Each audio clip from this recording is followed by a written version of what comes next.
Ooh. Interesting. There. Under the mask. A masquerade ball is taking place in Montmartre. A masquerade ball is taking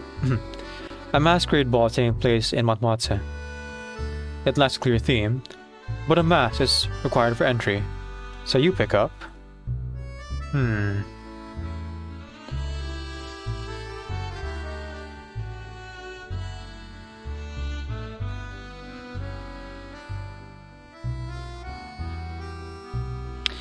A polished silver mask with a polite smile. Everyone must appear proper.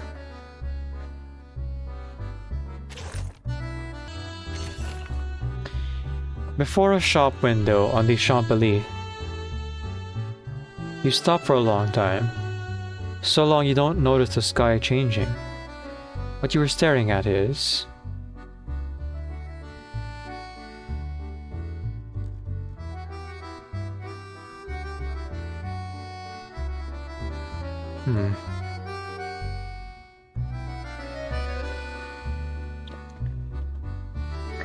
A Klein blue gown, flowing with black liquid. I think I understand the symbolism of this one, but if I were like actually standing from a window staring at something, this would likely be what I'd be staring at. That's what my hyperfixation would focus on. This or the clock. But with the clock in its hands reversed, I don't know if my brain would actually clock it, so to speak, notice it. And in fact, it might be disturbed by it, but not necessarily fixate on it, like the way it describes. But a Klein blue gown flowing in black liquid, that would deserve my hyperfixation. You have to admit, it is impeccable taste. Okay. Oh, okay, these are actually the traces. Oh, that helps. The Arcanist Observer Journal. The results reflect the opinion of the majority, but does truth belong instead with the few? Let us flip through the pages. Welcome to Paris. In a recent report, Paris was named the most preferred city for arcanists seeking residence. Respondents note that living in a metropolis dominated by humans is no easy feat. Arcane skills, whether deliberate or incidental, often disrupt established social norms, inevitably creating confusion and conflict. Yet Paris, long known for its inclusivity towards people of many diverse backgrounds and traditions, stands apart. Parisian salons have come to regard arcane skills as a kind of marvelous and romantic art, and arcanists are frequently welcomed as guests of honor. To humans, Paris is a cradle of art. To arcanists, a haven of creativity. Reports indicate that several renowned arcane products entrepreneurs have opened new branches in Paris this year. Their trust in the city drawing increased attention. The historic capital continues to attract arcanum talent and resources from across Europe. While human concerns about the spread of the arcanum persist, many believe that more cities will soon follow in Paris's footsteps. The Arcanist Observer Journal. I saw doubt on Mademoiselle Brum's face. As a diviner, you encounter that look more often than people think. Some have called me a schemer, a fraud, as the Vigile Bureau did. Perhaps they are watching me even now, listening into our very conversation. Some were frightened by what I could see, but kept coming back to sate their own curiosity. Some showed nothing but disdain, not for me, but for the very idea of a predetermined future.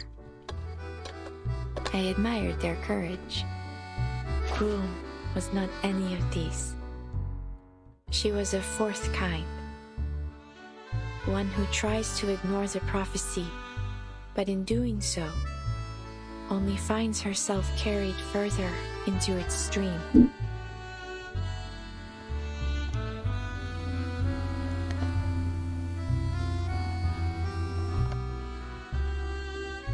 What kind am I then? An excellent question. Someone who walks between eras and through the storms. What is your view on fate? Few people can imagine the nature of your position. No more than 3, I would wager. And I wish I could say I was one of them. Alas, I am but a puppet dangling at the end of fate's thread. My limited vision cages my imagination. Though I may still see a little more than most people, I cannot do as I was meant to.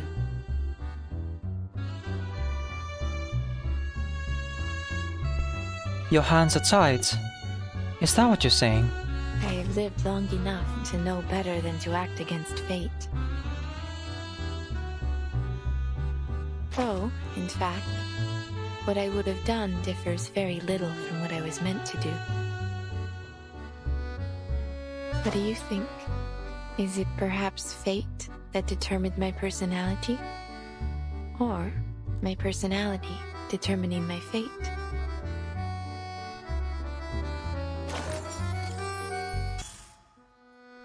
Hello?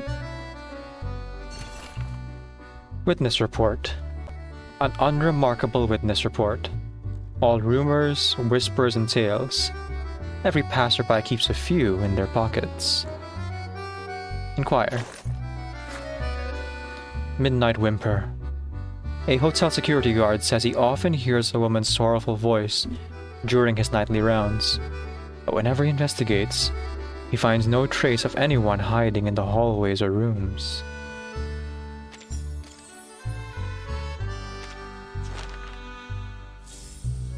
Ah.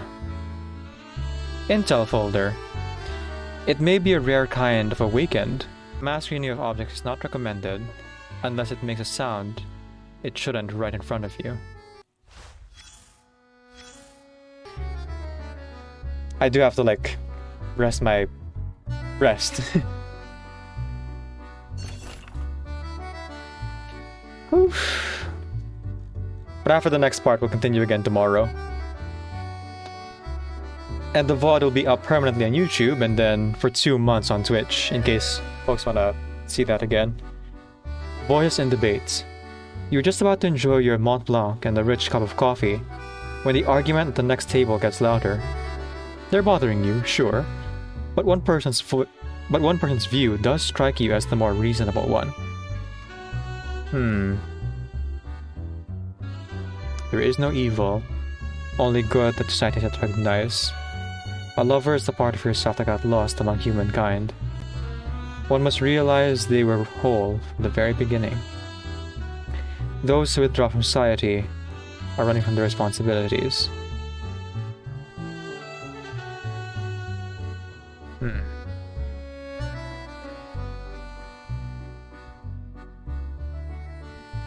Which ones do I gravitate towards? Definitely not the lover part. I'm aromantic and I don't think the other half of me is missing out there somewhere. But do I believe I'm already whole from the very beginning? Not so much. Those who withdraw from society are running from their responsibilities. I wouldn't say that either. While I understand the inherent need to interact with society and socialize, withdrawing every now and again isn't the worst thing in the world. In fact, it can even be healthy. Which leaves, I suppose, there is no evil, only good that society is yet to recognize. Standards are always shifting. Yeah. Inherent goodness is not something I believe in.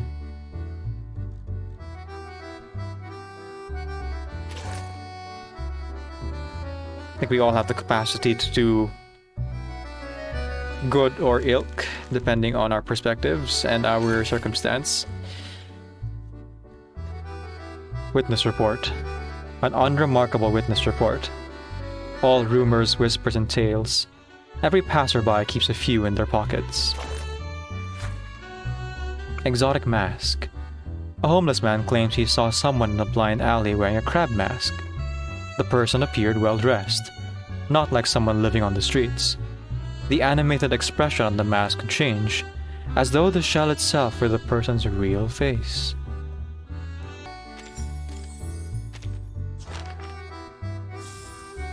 Once again, it seems to be kind of an eye test. You can either see a crab on a well-dressed gentleman.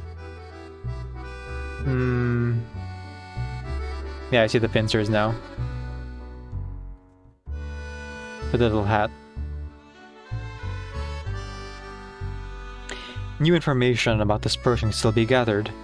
Someone who hides their tracks will not make themselves stand out, unless what they wear on their face is the more essential part of them.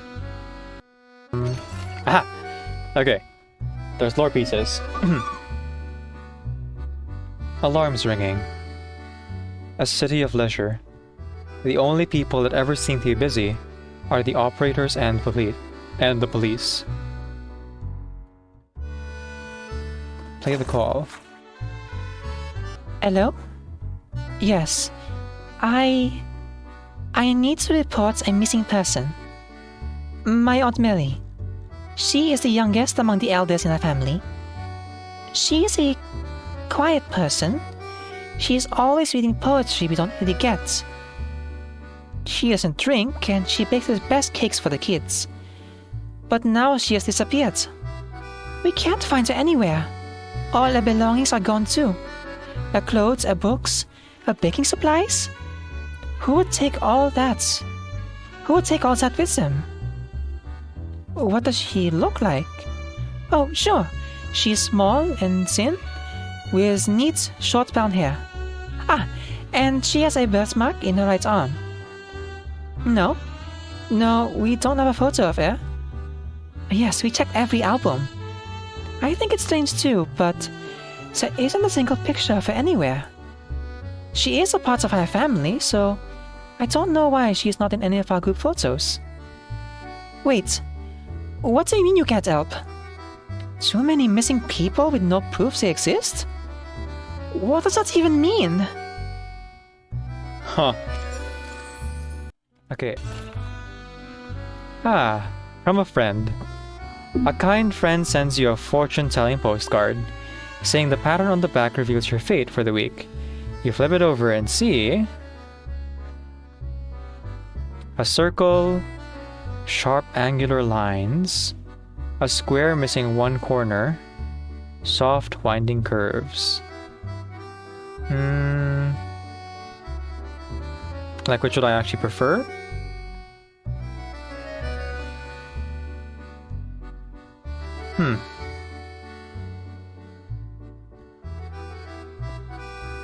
Which answer do I gravitate to?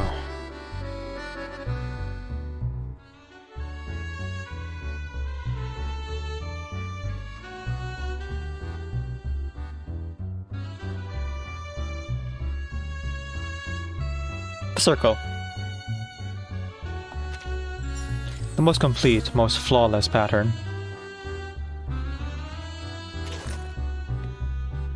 And there she was, glowering at the empty passenger seat, yelling as if quite alarmed by someone inside. I also said circle, why says? Yeah. I think maybe I just have Varensong on the mind. Varensong was my favorite chapter of the story so far.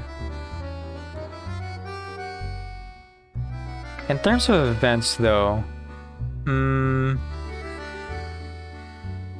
I would say the San Francisco event. What was it called? Not San Francisco Kids. Rush to the Golden Zone. Rush to the Golden City. Yes, Rush to the Golden City was my favorite event story. I believe she called her Félicie? No, Felicienne. Yes, that was her name. Indeed, I once knew a Felicienne as well. Do you believe it's the same person? Well, it is far from a common name. That much is certain. But then such a coincidence would border on theatrical, no? I'd say. I should like to think that fate has more elegant ways of crossing my path with brooms. Though, of course, it is possible that fate favors the comedy of the absurd. Yeah. Imagine people showing up with different names but the same faces. How absurd. That said, the Felicienne I knew would not take well to being mistaken for just any Felicienne. Before the Second Industrial Revolution, the blood in her veins was more prized than liquid gold.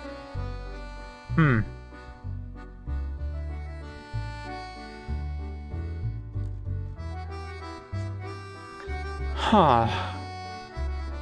I feel like both these answers could be correct, because we know that noble blood is highly prized in, our history as well as this alternate history here of Earth. But we also know that Numa, and specifically arcane skills, do exist in the blood somehow. The blood in her veins is more prized than liquid gold. She doesn't seem to be talking, like, metaphorically, like you would say about a blue blood person, right? They don't actually have blue blood. So I'm gonna go with powerful arcanist. She's a powerful arcanist, isn't she? The barons were known as fighters, heroes, priests and priestesses of lightning. That legacy was passed down through generations. I don't think she actually answered what I asked. Even a century after the last aluminum furnace bearing their name went cold, she still remembers the heat of fame, of success, of envy. So one of two things here. Either Adele's memory of Felicienne is mixing with Beryl's image of the Felicienne she knew, because she did mention a baron as her family bloodline. Barony. Or they really are the same Felicienne. Or it's coincidence, but that'd be boring. So, she comes from the time before the storm. Precisely. When she was born, this storm had not yet begun. Not that it matters much, you see. In times like these, those born before the storm often still cross paths with those of another era. Just like you and your friends. And myself and Brune. Whoa. That's a lore reveal. Vertin was born before the first storm. That actually changes some things.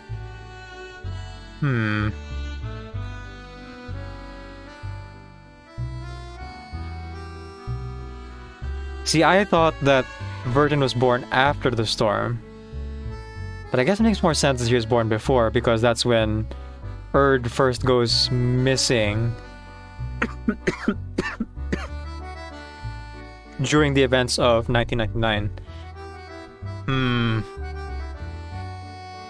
You, your friends, and myself, and Broom. Yeah, obviously Beryl would be, older than the first storm. And Broom. So the Felicienne that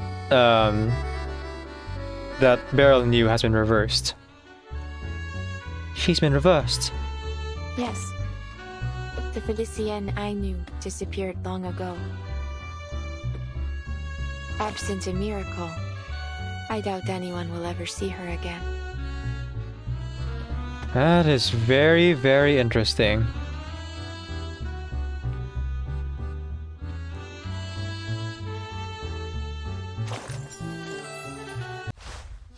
To follow. I guess in this case, to be continued. Who's there? Hang on. My headache is back. Ugh.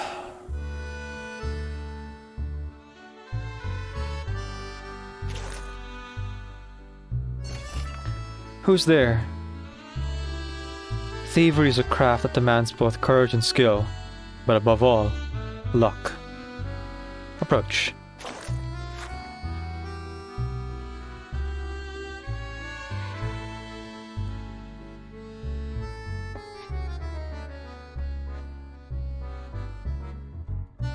Okay. Stay away. Are we seriously waiting all night? I am not sure this is worth it. Trust me, Paul. This is our big chance. I saw him going right in here. I saw him go right in here. The catacombs. It is just a pile of bones. Everyone in Paris knows that. He had suitcases. Everyone's. I bet he's hiding something big. It's all ours when he leaves. Shh. Did you hear that? Shh. He's coming out. Wait. Was the guy you saw this massive? No way. Look at his head. No, wait. What's wrong with his hands? He's coming this way. Did he see us? He saw us. Run, Paul. Come on. Go, go, go.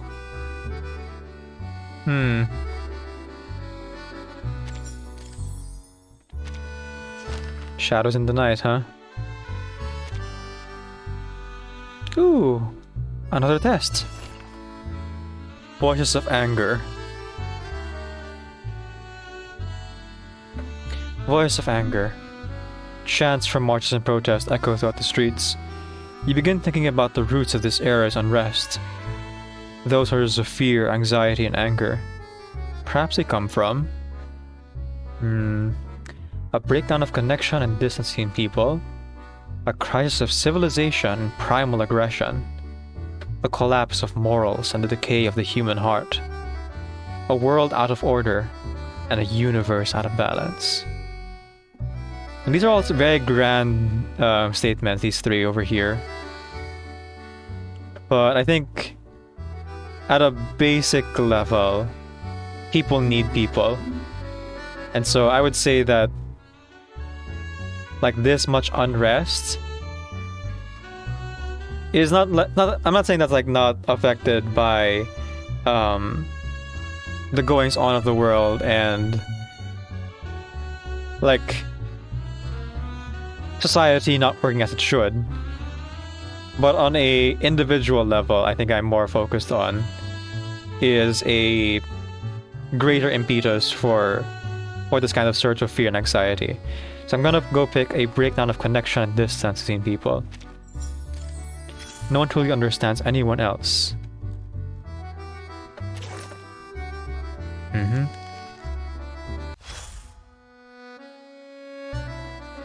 Ooh, an eyewitness report. An unremarkable witness report. All rumors, whispers, and tales. Every passerby keeps a few in their pockets. Inquire.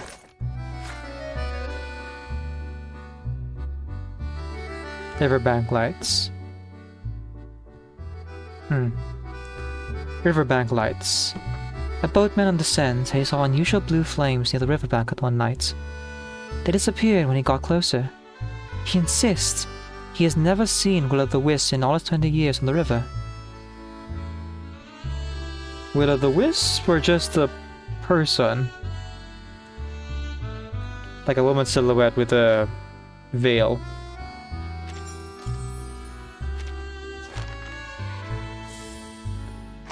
After a vote by the Foundation's Paris field team, most members concluded that this phenomenon holds no investigative value.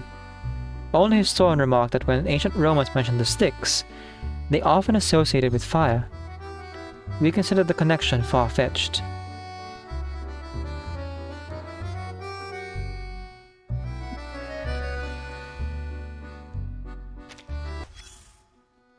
Harsh critique. A few words of advice for arcanists who've run out of options. Read the records.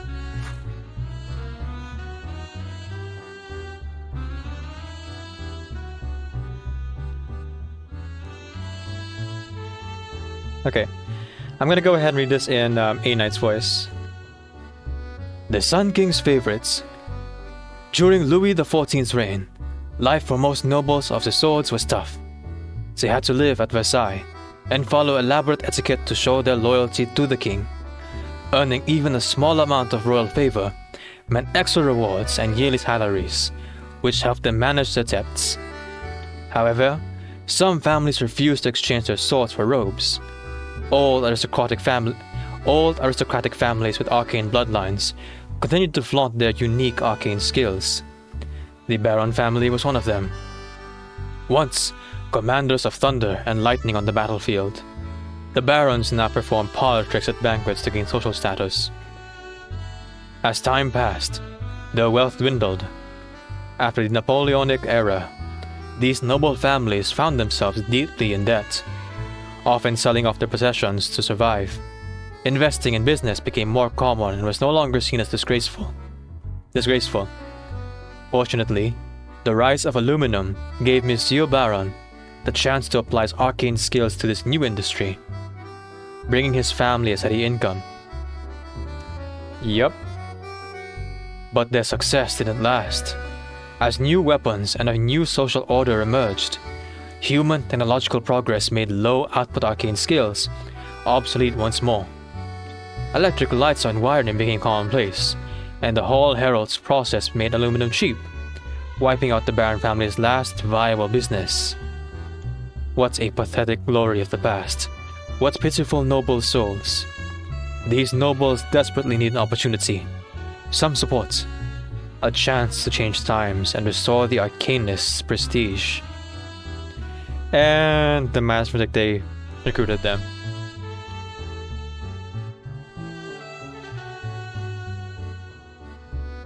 And then somehow, Louis XIV, who died after getting the French blue, and his son are tied to the Barons somehow. Maybe it's even the Barons who presented the king with the French blue as a curse.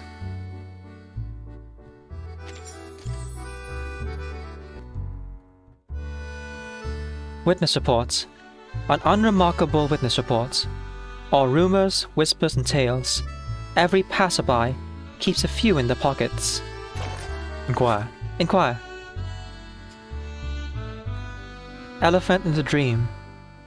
Many mothers report the children, scared and screaming, run back to them when playing in the park, only to have severe nightmares afterward.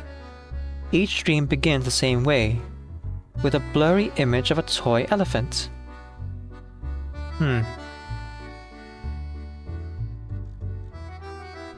I definitely see the elephant. But it could also be like a bird perched on a stone.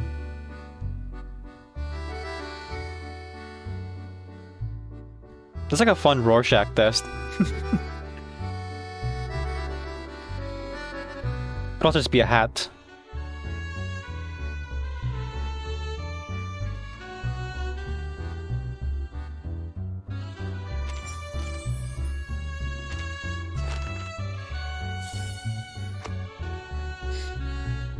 More concrete eyewitness evidence is required. Dream accounts will not be accepted, though if people dream of the same thing, they may well have seen the same thing. I really want to know more, but I will heed my advice here and call it a day, because that was so cool, but my head is really hurting now. It is a good starting point. You're right. Good lord, the reveals. A round of applause for the latest research breakthrough. Don't forget to raise a toast. Read the paper. A record. Everything is unfolding right now. No form of divination, prophecy, thought, or those feelings of deja vu and dreams is just a coincidence. Imagine a vault that exists beyond both time and space. Inside it lies everything. Love and hatred. Good luck and bad luck. The oldest archetypes and legends. Under normal circumstances, we could never reach it. But the Guiding One and the Storm have made this miracle possible. Now, the archive of imagery, known as the depths of myth, has become visible to us. We owe a great deal to the pioneer whose research and courage made this possible. Her dedication and sacrifice deserve our deepest respect. We would all be wise to follow her example. Gotta respect the hustle. Whew. Okay. Now, every clue is revealed. It is true. I have held back many important details. You think? Concerning matters like the nature of Felicienne and Brum's relationship, and Professor Roseau's true intentions. But I believe it is not my place to disclose such things. People deserve to discover these things on their own. Anger, bargaining, or a different path.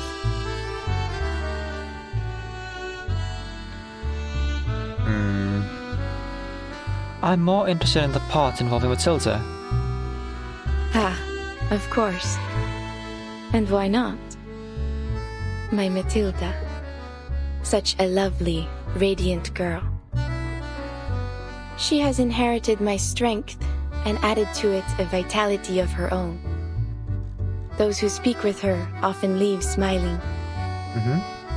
Could we get portraits for Matilda? I think she's the only character who still has no way to get her to P5. As for her future, I cannot share it with you here. No, of course not. Not your place to disclose, am I right? But I can assure you, her path is one worth looking forward to. I've long held to the idea that Matilda is our secondary protagonist. Matilda seems to be the other side of the Foundation and the story that we look through, especially when Verdun isn't involved. And I would kind of argue that this is a continuation of that idea, because our connection to the Foundation here has been Beryl this whole time, Matilda's mom.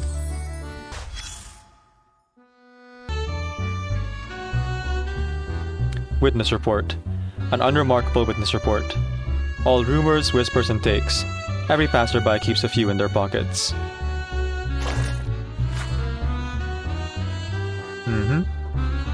So this is our pensive young man, one of the Manus members.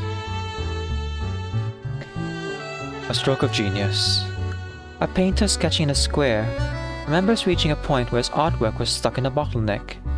That is when a young person with a uniquely inspired touch helped him finish it. The piece, with its exquisite cubist composition, now shines with the light of a New Age muse. The painter believes this must be the work of some magnificent god of art, who manifested to guide him. Hang on a tick.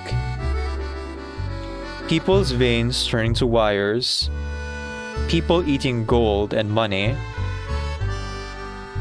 people's heads turning to geometric shapes, and people melting as if they were a painting. Are the storm syndromes thematically tied to our Manus members, maybe? He would be the theming of the melting into painting, melting like a painting. Storm syndrome. turning into wires would be like Felicien. And then the eating gold or money could be this young woman here. Definitely the like heads splitting off into geometric shapes could be the Picasso art awakened. Trying to remember the other like storm syndromes that we had.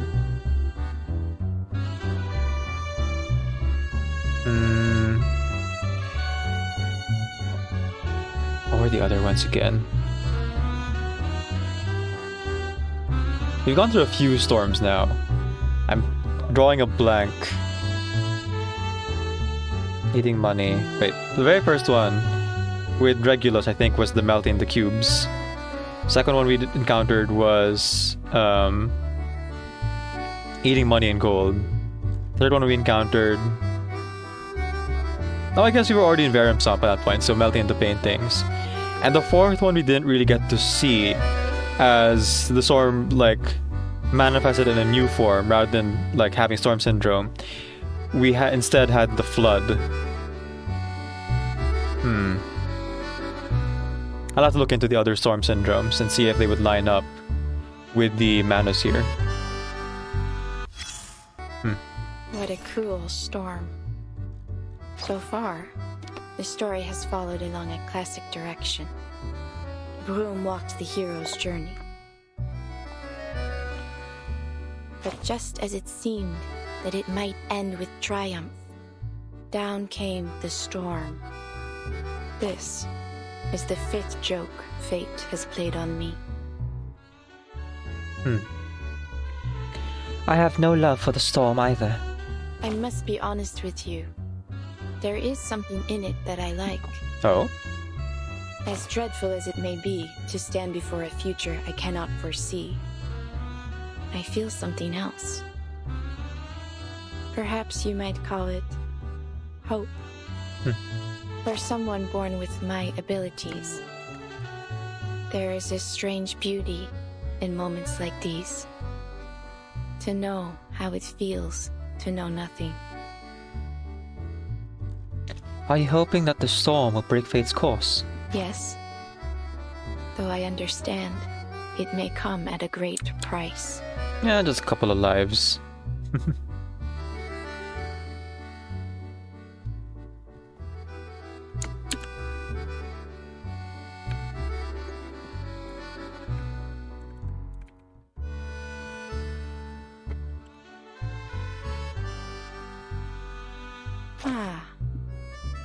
Perhaps that is why the Vigile Bureau and the Foundation have kept such a keen eye on me.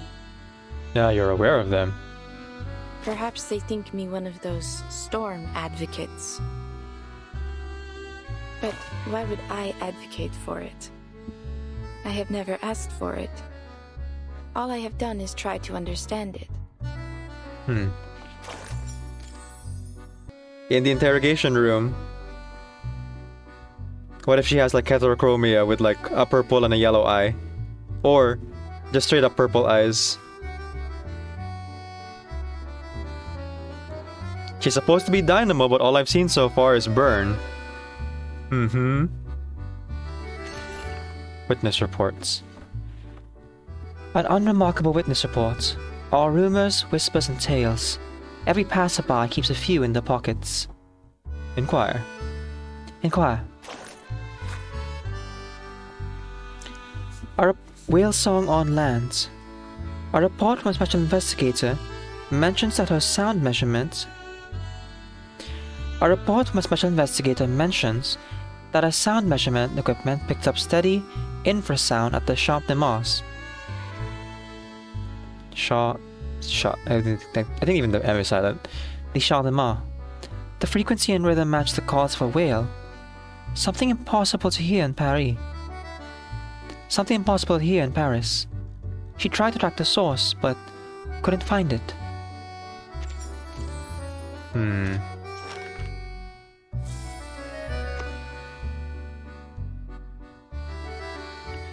Contact the Foundation's Europe HQ immediately, as this may be an important lead.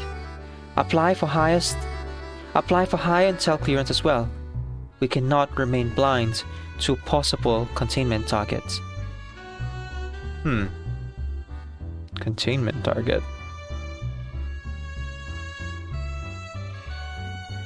Very, very interesting.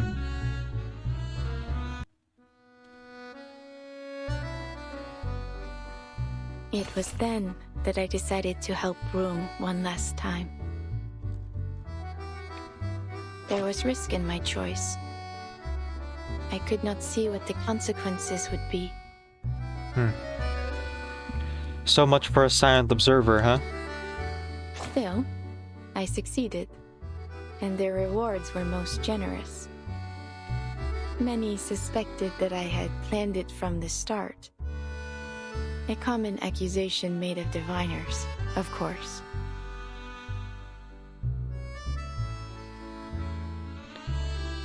How is your vision? Oh, okay, her eyes were damaged. Alright. Thank you for your concern. I am doing well, though the future now comes to me through an ever-thickening haze. That's good. Though, I should say, I find myself welcoming the lack of clarity. I am now able to watch my daughter grow, to observe her, and feel true surprise in every step she takes. Mom of the Year, everyone. If there is anything to take away from Broom's story, I would suggest this. Sometimes, good can come from being blind to fate's path. How exciting it must be to arrive in this world knowing nothing, and, after a long, beautiful journey, realize just how much there is still to discover.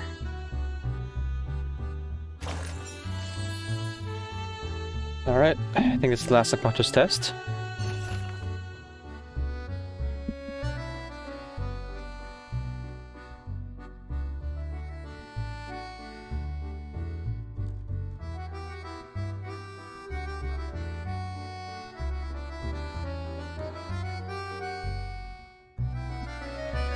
In an old bookstore on Rue Saint-Honore, a faded book draws your attention. Its contents are exactly what you want to understand. You brush your fingers once more across the gold stamp title. Salon Etiquette, written by a court attendant. The Beasts of North Africa. The Lover Holding Lilies. Elements of Geometry. Well, I'm pretty sure there's one that spoke to me immediately. I would love to learn how to socialize, so the social etiquette book, please. Yes, a book to help you blend into society.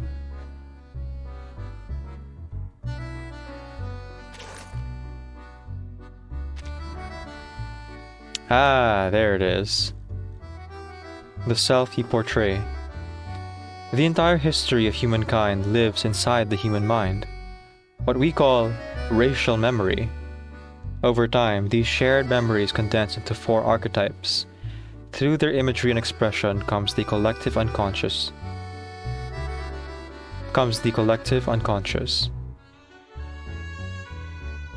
According to your assessment, your inner core resonates most strongly with the persona. You adapt to every era. Decorum and social instinct are your tools. Only the citadel of order can hold back the collapse of chaos, can't it? Even though relying on crumbling structures is risky, there is always another social role waiting to take you in for a while. Layer upon layer of mass. You don't mind being the hero or the clown, the sage or the fool. You are you, and you are the multitude. Remember, a masked person gains an identity, but loses their own face. Well, that's kind of bleak. But that's my result. Well, I guess I'll do one of these on stream right now. After I read these, like, side traces. But not really specifically, like, for the reward, but rather for a video. Sasha says, hard difficulty unlocked today. Yep. I'll do it off stream. The opposite of perjury. She shows no change in expression, her pulse steady, her statement flawless. I mean, we saw it happen like an hour ago. Although I guess you weren't here yet for that.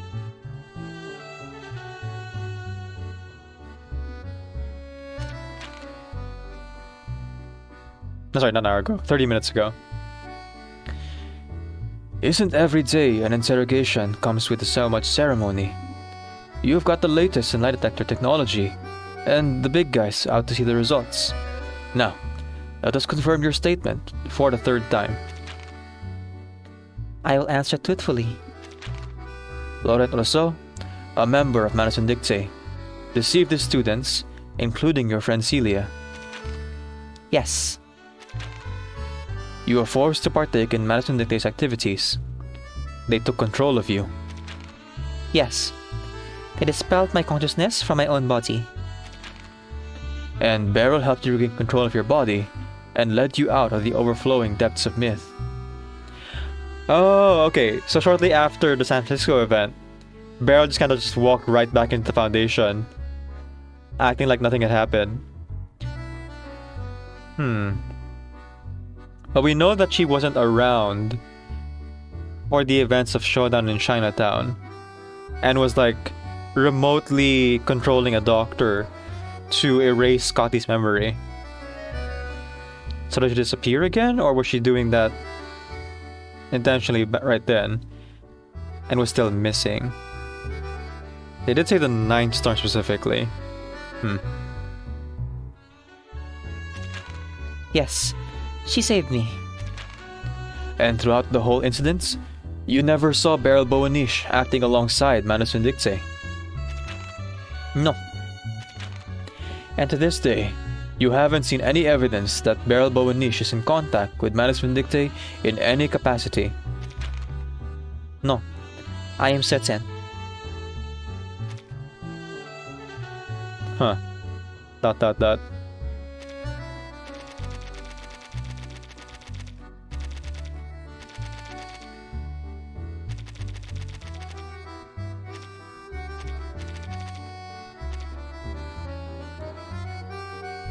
She shows no change in expression, her pulse steady, her statement flawless.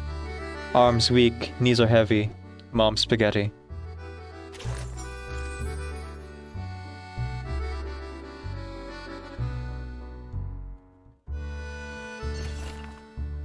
Open the door of fate. Some prophecies take ages to come true, others only a moment. As in your vision.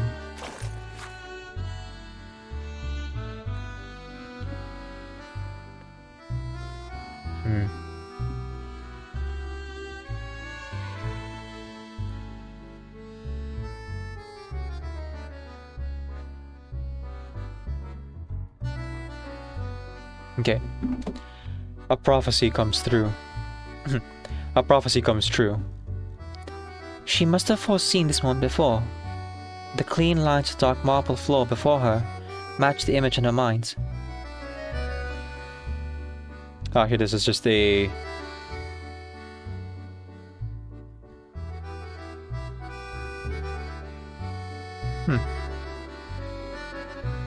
Oh, this is Matilda. Okay. A prophecy comes true. She must have foreseen this moment before. The clean lines of dark marble floor before her matched the image in her mind. The visitor shapes I just saved appeared in the operculum. The woman with black rimmed glasses and dark eyes is kinder, but firmer than expected. Blue top hat, distant look, a familiar childhood friend. And then, a duckling. She flaps her wings as she rushes up the steps, the sound of leather shoes stomping loudly. She doesn't apologize for bumping into anyone. First floor, second, the halls at the Foundation seem endless today. No need to ask for directions, Matilda. She runs, panting, sure of where she is going. Please leave the door, Virgin. I am expecting more company. He says quietly. A glance passes between the one in the blue hat and the one with glasses, who gives a slight nod. Footsteps approach quickly, accompanied by the sound of labored breathing. There is no knock. The door, already ajar, is pushed wide open. Huh? Mama! I knew I'd find you here. You can ring my